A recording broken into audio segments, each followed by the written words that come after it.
Hello दोस्तों, तो ये कहानी सुनने के बाद आपके भी रोंगटे खड़े हो जाएंगे। तो ये कहानी है मैनपुरी गांव की। मैनपुरी गांव में एक आशा नाम की लड़की रहती थी और वो दो बहनें थीं। आशा सबसे छोटी थी। जैसे जैसे आशा बड़ी होती गई उसकी परेशानियां भी उसी तरह बढ़ती गई। जब आशा बड़ी होती गई और उसकी परेशानियां भी बढ़ती गई तो ये देख के उसकी माँ परेशान होने लगी। तो उसकी माँ ने सोचा कि जैसे जैसे मेरी बेटी जवान होती जा रही है, मेरी बेटी ठीक नहीं रहती।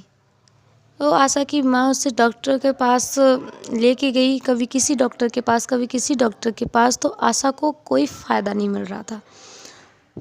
उसके बाद गांव के लोगों ने बताया कि आप अपनी बेटी को किसी तांत्रिक को दिखाएं।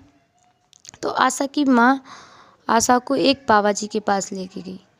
जब बाबा जी के पास लेके गई तो बाबा जी ने आशा को देखा और देखकर कहा कि जैसा आप सोच रही है वैसे कुछ भी बात नहीं है आपकी बेटी के ऊपर। कोई दूसरी आत्मा का ऐसा कुछ साया नहीं है आपकी बेटी पर जो आप सोच रही है। लेकिन ये बात तो कुछ और ही है। आपकी बेटी पूर्ण जन्म में किसी की पत्नी थी। और जब बाबा जी ने ये बात बताई तो आशा की माँ को विश्वास नहीं हो रहा था। उसके बाद बाबा जी ने कहा कि आप रुको, आपकी आंखों के सामने सब स्पष्ट हो जाएगा। उसके बाद बाबा जी ने अपने संतों से कहा कि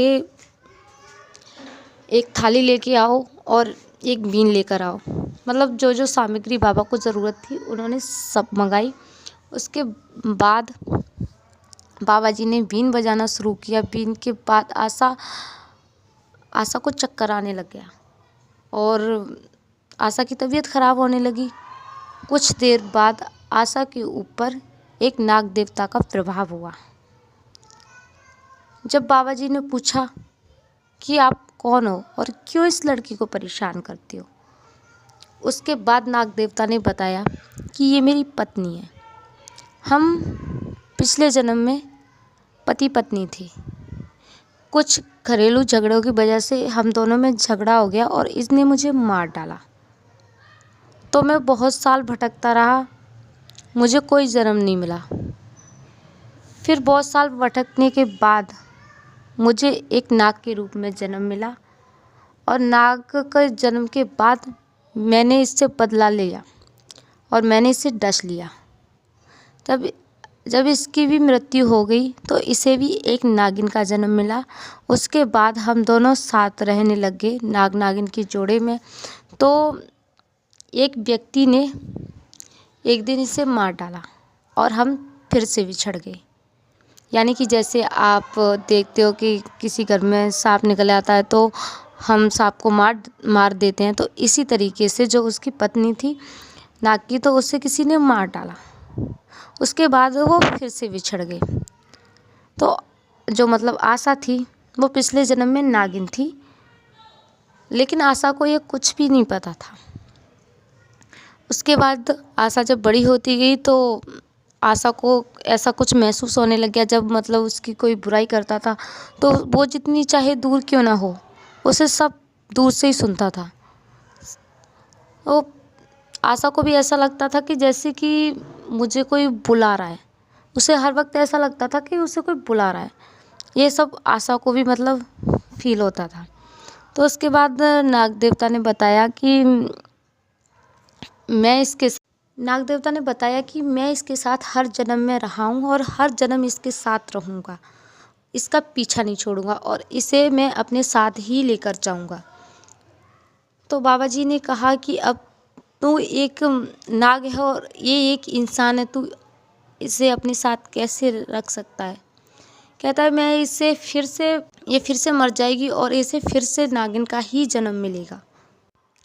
नाग की ये सारी बातें सुन के जो वहाँ लोग बैठे होते हैं सारे हैरान रह जाते हैं। सोचते हैं कि आज के युग में भी ऐसा कुछ होता है। सुना था कि लोग जन्म जन्म तक साथ निभाते हैं, लेकिन देखा पहली बार था कि हर जन्म हर जन्म में वो उसके साथ मतलब जन्म लेता है। जन्म में ऐसा हुआ कि आशा को एक इंसान का जन्म और उसको एक नाग का जन्म मिला, लेकिन उसके बाद भी हर वक्त वो आशा के साथ रहता था, लेकिन आशा को महसूस नहीं होता था कि उसके साथ कोई रहता है।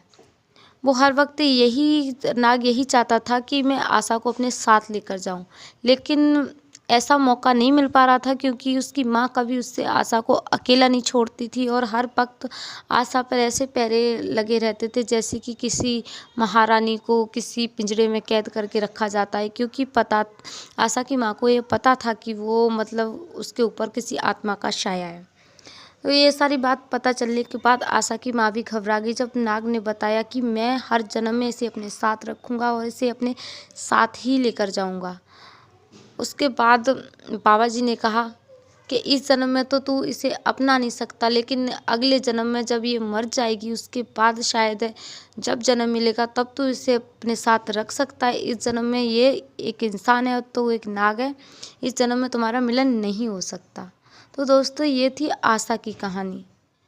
आज के जन्म में भी ऐसे लोग होते हैं जो कि जन्म जन्म का साथ